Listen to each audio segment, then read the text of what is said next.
என் அண்ணனுக்கு என்னால உதவ முடியாது.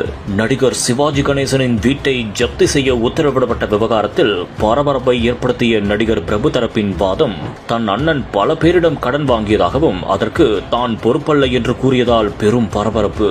நடிகர் திலகம் சிவாஜி கணேசனின் மகன்கள் தான் ராம்குமார் மற்றும் பிரபு.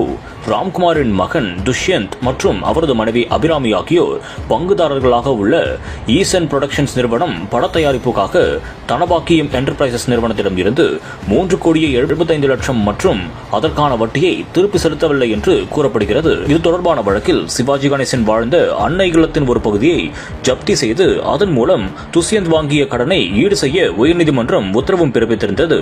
சிவாஜி கணேசனின் வீடு ஜப்தி செய்ய பிறப்பிக்கப்பட்ட உத்தரவால் தமிழ் சினிமா வட்டாரங்களில் பெரும் பரபரப்பையும் அதிர்ச்சியையும் ஏற்படுத்தியது.